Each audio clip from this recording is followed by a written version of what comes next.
Mis hermanos, ¿cómo están? Estamos en la segunda lección del folleto primera y segunda a los Corintios. Y hoy día la lección titula El mensaje de la cruz. Y vamos a estudiar, pero antes vamos a orar, mis hermanos.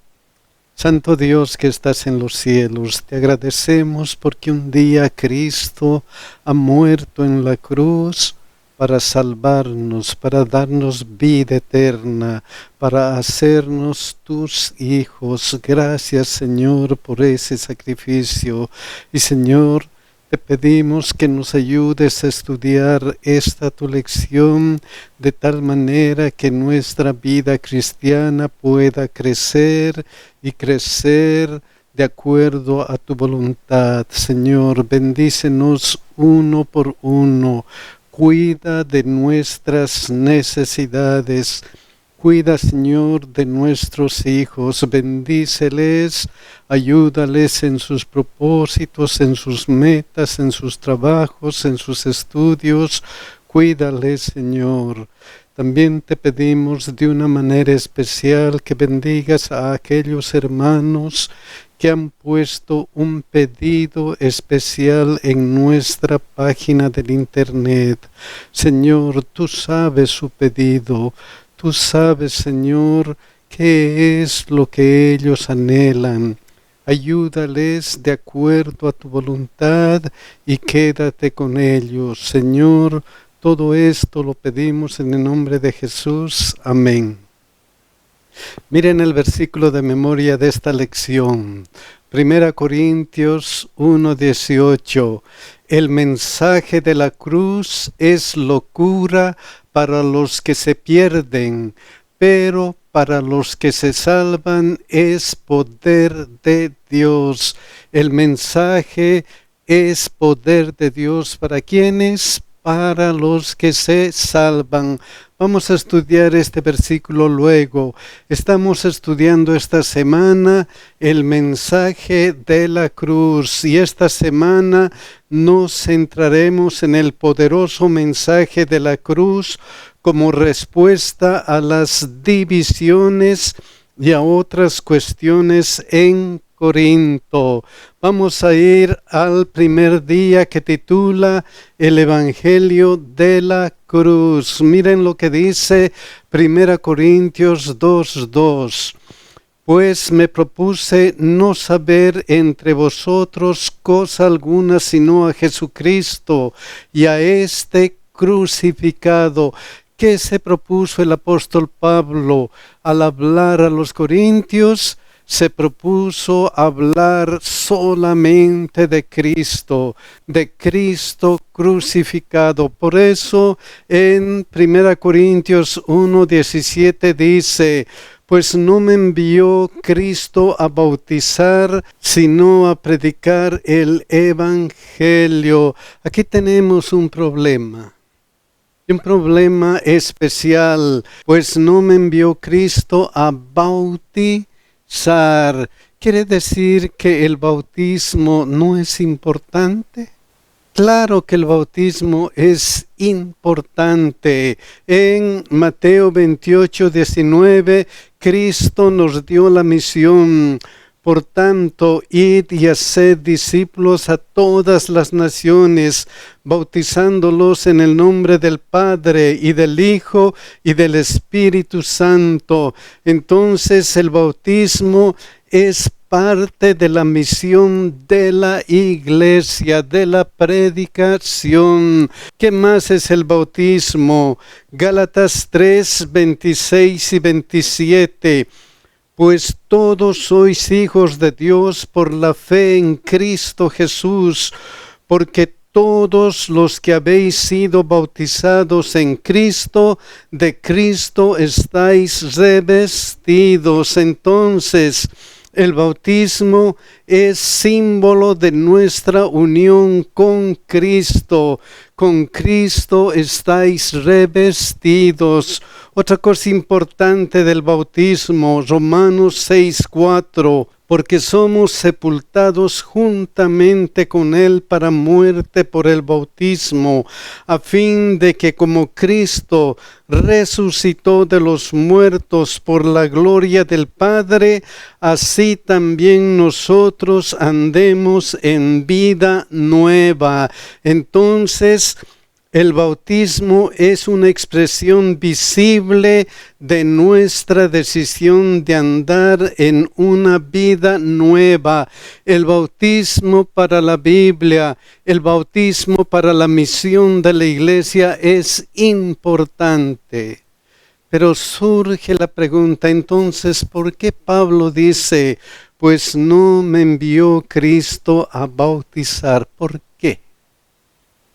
Vamos a ver el contexto. ¿Qué estaba pasando en Corinto? 1 Corintios 1, 12 y 13. Miren lo que dice. Quiero decir que cada uno de vosotros dice, yo soy de Pablo, y yo de Apolos, y yo de Cefas, y yo de Cristo. El problema de Corinto es que se estaban dividiendo de acuerdo a quién les estaba bautizando. Apolos, Cefas, Pablo, había división. Entonces, en Corinto, algunos cristianos se estaban dividiendo según quién los había bautizado. Entonces Pablo hace una pregunta. ¿Acaso está dividido Cristo? ¿Fue crucificado Pablo por vosotros? ¿O fuisteis bautizados en el nombre de Pablo? Entonces Pablo, al decir, pues no me envió Cristo a bautizar, estaba hablando explícitamente de este problema. Tomaron el bautismo como una fuente de división de acuerdo a quien les bautizaba. ¿Qué era lo importante en ese momento para Corinto? ¿Qué era lo importante? Sino a predicar el Evangelio, sino a predicar a Cristo y a este crucificado. Entonces, Pablo, o sea, el cristiano, es enviado a predicar el Evangelio del Cristo crucificado. Y cuando predicamos el Evangelio, tenemos que tener mucho cuidado de algo especial. ¿Qué es eso especial? Miren lo que dice aquí. No con sabiduría de palabras, para que no se haga vana la cruz de Cristo, no con sabiduría de los hombres, ¿para qué? Para que no se haga vana la cruz de Cristo. Entonces, la sabiduría humana, la elocuencia del predicador no debe oscurecer el mensaje de la cruz. Entonces, ¿en qué debe estar basada la predicación? ¿En qué? Miren lo que dice Romanos 1:16. Porque no me avergüenzo del Evangelio, porque es poder de Dios para salvación a todo aquel que cree, al judío primeramente y también al griego. Entonces, el poder del Evangelio está en el mensaje que anuncia la acción salvadora de Dios y no en el mensajero. Hay poder solamente en la cruz que anuncia nuestra salvación. Con esa idea vamos a ir al segundo día que titula Necedad para los que perecen.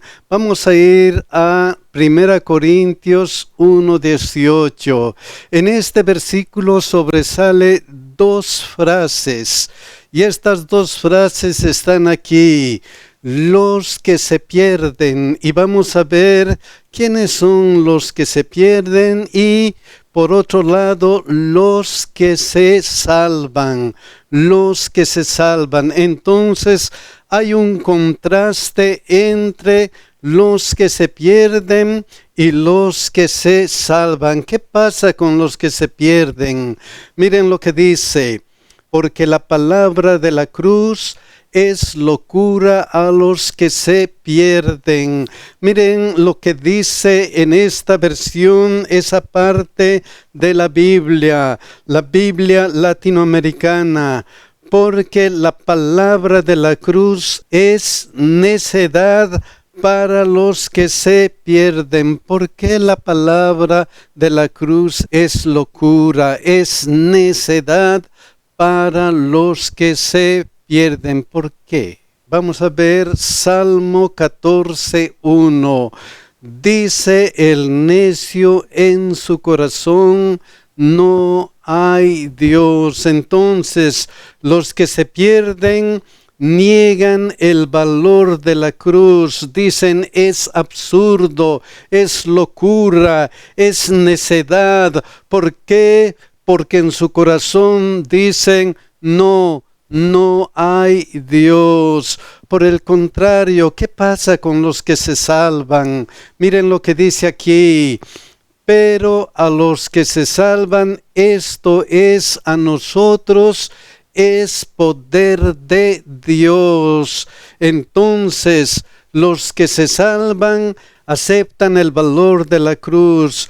La cruz es poder para salvación. Entonces, cuando vemos estas dos diferencias, los que se pierden, los que se salvan, tenemos algunas preguntas importantes. Miren lo que dice 1 Corintios 1, 20 y 21. ¿Dónde está el sabio? ¿Dónde está el escriba? ¿Dónde está el disputador de este siglo? ¿Dónde está el sabio? ¿Quién es sabio? ¿Quién es sabio en este caso? ¿El que se pierde o el que se salva? ¿Dónde está el sabio? Miren lo que dice: no ha enloquecido Dios la sabiduría del mundo. Los que se pierden creen que son sabios, pero la cruz es locura para la sabiduría del hombre que niega a Dios. Entonces, en la cruz Dios ha enloquecido la sabiduría del mundo. En cambio, para los que se salvan, en la cruz la sabiduría de Dios actuó ¿para qué? Actuó para salvar. ¿A quiénes? A aquellos que aceptan el amor de Dios. ¡Qué contraste! Pero hay más. Miren lo que dice: pues ya que en la sabiduría de Dios el mundo no conoció a Dios mediante la sabiduría. Miren lo que dice 1 Corintios 1:2 para explicar ese concepto. Porque los judíos piden señales y los griegos buscan sabiduría. Pero buscando sabiduría, el mundo no conoció a Dios mediante esa búsqueda. Entonces, la salvación no se encuentra usando métodos racionales, usando ideas racionales, argumentos racionales. La salvación se encuentra solamente en la cruz. Por eso agradó a Dios salvar a los creyentes por la locura de la predicación. ¿Cómo agradó a Dios salvar a los creyentes? Por la predicación, porque nosotros predicamos, porque nosotros hablamos de la cruz. Por eso en 1 Corintios 1, 23 y 24 el apóstol enfatiza: pero nosotros predicamos a Cristo y a Cristo crucificado. Entonces, La salvación se halla creyendo en el Cristo crucificado. Y cuando se predica al Cristo crucificado, cuando se presenta al mundo a Cristo como el Salvador, entonces solamente hay dos cosas que sobresalen, dos cosas. La primera, para los judíos ciertamente tropezadero y para los gentiles locura. Entonces para los que se pierden es tropezadero y locura. ¿Y qué pasa para los que se salvan? Así judíos como griegos, Cristo es poder de Dios y sabiduría de Dios. ¿Para quiénes? Para aquellos que aceptan a Cristo como su Salvador personal. Entonces, mis hermanos, la pregunta es, ¿en qué grupo nosotros vamos a estar? ¿En el grupo de los que se pierden o en el grupo de los que se salvan? Ojalá que nuestra decisión sea estar en el grupo de los que se salvan. Vamos a continuar con el tercer día que dice, poder para quienes están siendo salvados. Hemos visto que hay los que se pierden y los que se salvan. Ahora miren lo que dice 1 Corintios 1:18. Vamos a volver a leer. Porque la palabra de la cruz es locura a los que se pierden. La cruz es, ¿qué cosa? Es locura a los que se pierden. Miren lo que dice esta versión. Dios habla hoy esa parte. El mensaje de la muerte de Cristo en la cruz parece una tontería. ¿A quién? A los que van a la perdición, a los que están caminando hacia la perdición. Esta otra versión, Nueva Traducción Viviente, dice, a los que van rumbo a la destrucción. En el folleto parafrasean este versículo de la siguiente manera, porque el mensaje de la cruz es una locura para los que se destruyen a sí mismo. Entonces, los perdidos se están destruyendo a sí mismo, están rumbo a la destrucción, rumbo a la perdición. Pero ¿qué pasa con los que se salvan? ¿Qué están haciendo ellos? Miren lo que dice, pero a los que se salvan, esto es, a nosotros es poder de Dios.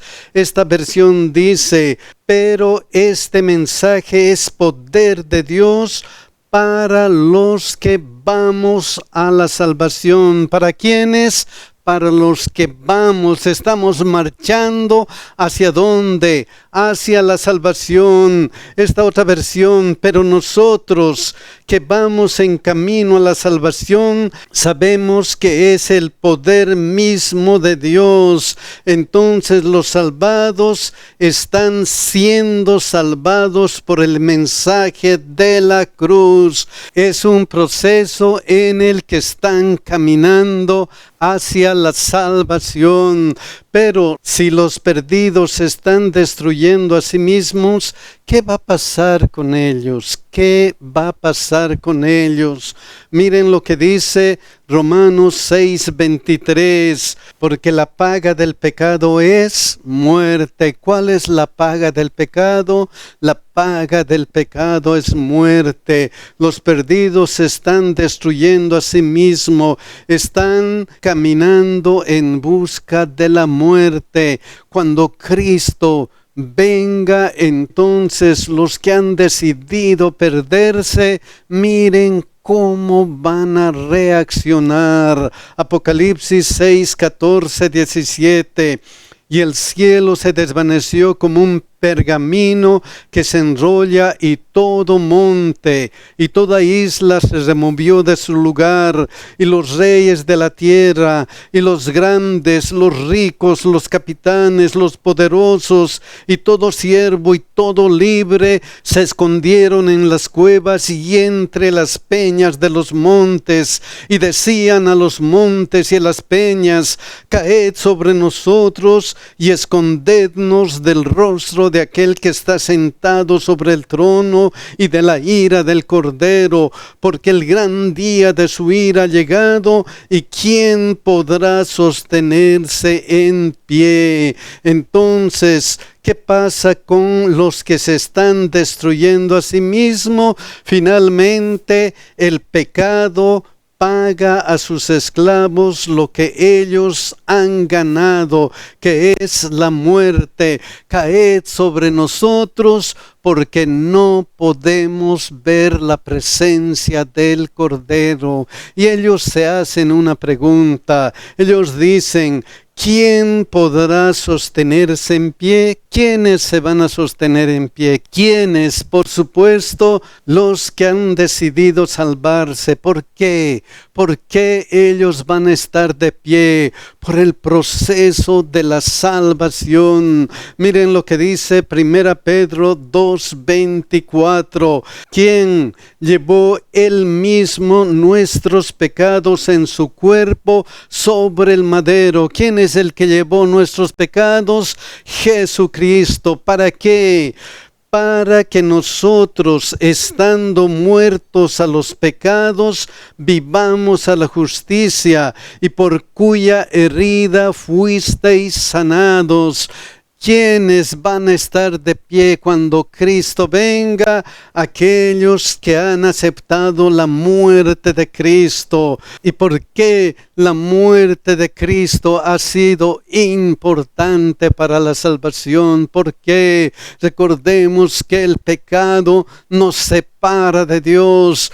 Pero, ¿qué hizo la muerte de Cristo? Miren lo que dice Colosenses 1:20.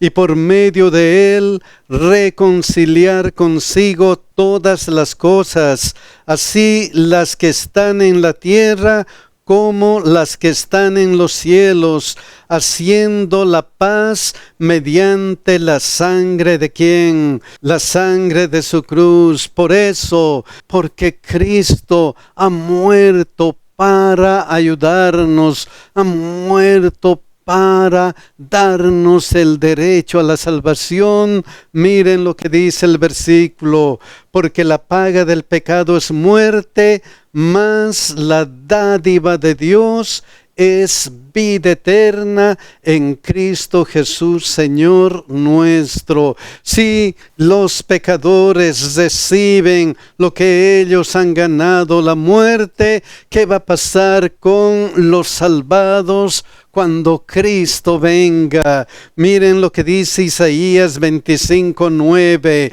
Y se dirá en aquel día: he aquí, este es nuestro Dios, le hemos esperado y nos salvará. Este es Jehová, a quien hemos esperado. Nos gozaremos y nos alegraremos en su salvación. ¿Qué va a pasar con los salvados? Entonces Dios regala a los salvados la vida eterna. Nos gozaremos y nos alegraremos de que de su salvación, de su dádiva, de su regalo. Con esa idea vamos a ir al cuarto día, que titula Un Mesías crucificado. Toda la salvación del ser humano está basada en el amor de Dios, en el amor de Dios que envió a Jesucristo para que muera por cada uno de nosotros. Y ante este amor de Cristo hay algunas ideas que necesitamos ver. Están en 1 Corintios 1, 22 y 23. La primera idea: porque los judíos piden señales. ¿Qué piden los judíos? Los judíos piden señales. La segunda: y los griegos buscan sabiduría. ¿Qué buscan los griegos? Los griegos buscan sabiduría. Ante estas dos cosas importantes, los judíos piden señales, los griegos buscan sabiduría. Hay otra idea que es la más importante. Pero nosotros predicamos a Cristo crucificado.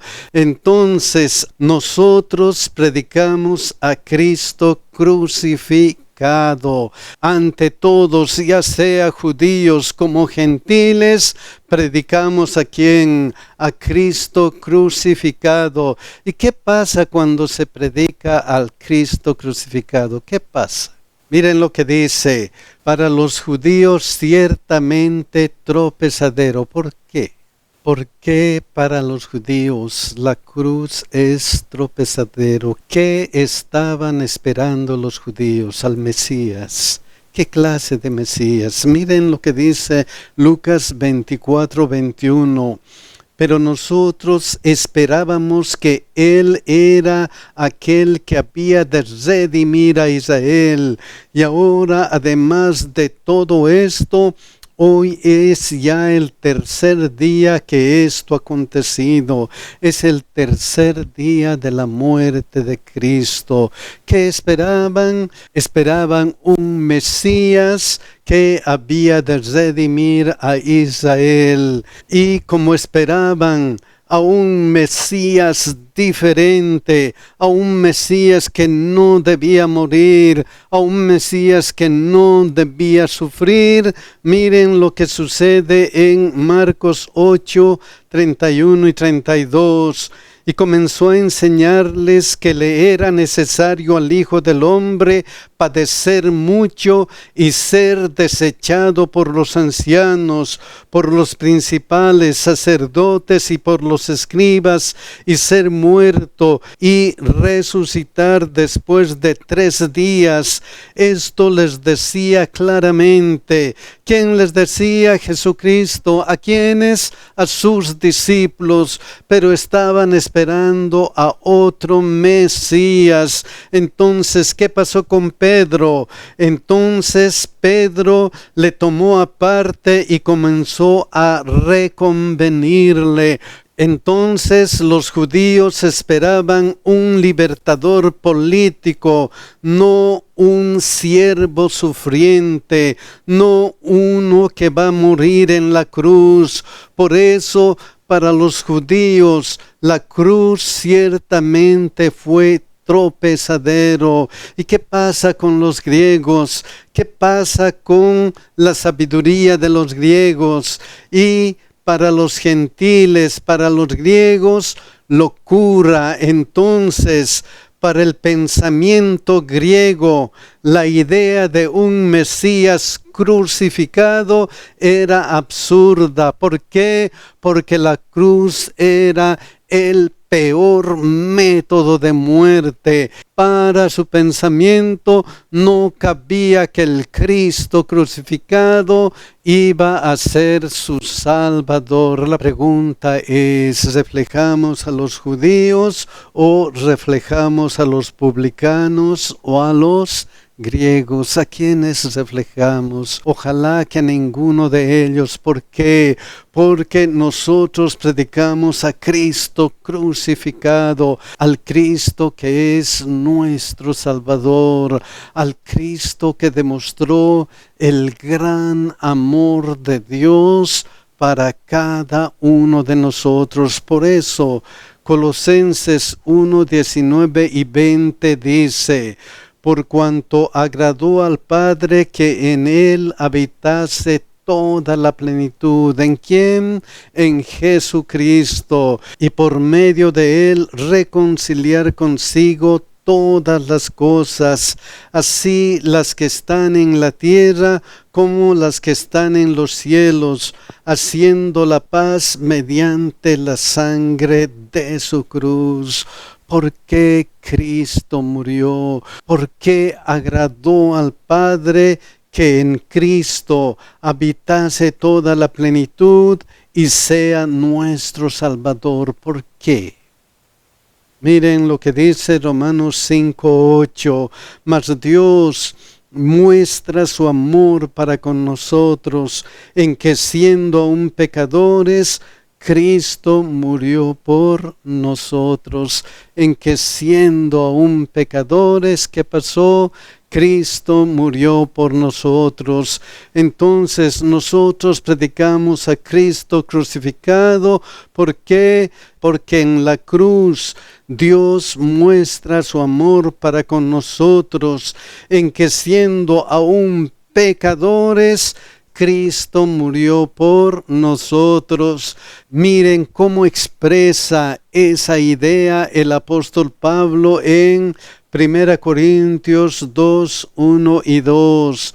Así que, hermanos, cuando fui a vosotros para anunciaros el testimonio de Dios, no fui con excelencia de palabras o de sabiduría, pues me propuse no saber entre vosotros cosa alguna, sino a Jesucristo y a este crucificado.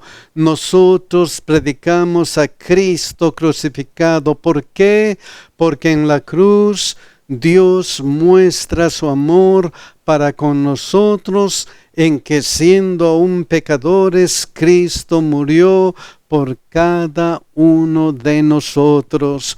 Con esa idea vamos a ir al quinto día, que titula Cristo, poder y sabiduría de Dios. Vamos a leer 1 Corintios 1:21. Miren lo que dice: pues ya que en la sabiduría de Dios el mundo no conoció a Dios, mediante la sabiduría de ¿qué? La sabiduría del mundo. Entonces, ¿qué pasó? Agradó a Dios salvar a los creyentes por la locura de la predicación. Agradó a Dios salvar a quienes, solamente a los creyentes, a los que tienen fe.